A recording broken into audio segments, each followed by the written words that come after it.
Samsung's Galaxy S7 may be better than the iPhone 6s. Yeah, I said it, but should you buy it?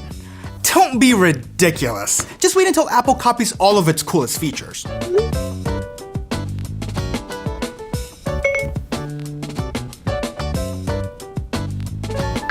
The Galaxy S7 comes with a 12 megapixel camera, down from last year's 16 megapixels. Now, if you think that's a downgrade, let me tell you why you're wrong. Even though the S7 has fewer pixels, the pixels themselves are actually bigger. Bigger pixels collect more photo data and reduce the noise or grain that you commonly see in low-lit photos. In fact, the S7 uses dual pixel technology, similar to some DSLR cameras for faster autofocus. That means you can take a picture very quickly and not have to worry about blurry results or missing that action shot.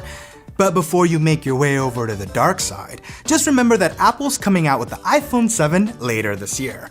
And rumor has it that one of the main features will be a dual lens camera, sporting similar DSLR quality capabilities. Rumors have surfaced that the iPhone 7 will have a regular lens as well as a telephoto lens built in, and will use a proprietary algorithm to stitch the two images together into one impressive pic. Even when the Galaxy S7 is off, it's still kind of on. Samsung's new phones have an always-on display, so you can see the time and notifications without having to tap on anything. Of all the features Apple should steal for the iPhone 7, this might be the easiest to implement. I mean, Apple already kind of has this kind of technology on the Apple Watch, where you can lift your wrist and see the face light up to show the time. In order for this feature not to drain your iPhone battery like crazy though, Apple will have to switch to using Super AMOLED displays instead of the antiquated LCD. But it will be so worth it, and this always-on feature is so subtle and small that no one will even remember that Samsung phones had it first. The S7 brings an expansion slot back to Samsung's Galaxy line, so you can insert an additional microSD card. That means you can suit up your phone with external storage of up to 200 gigabytes. And not only that, but the S7 could theoretically support microSD cards with up to 2 terabytes of storage in the future. Now, removable storage is something that Apple will probably never ever do. They're still selling us 16 gig iPhones for crying out loud.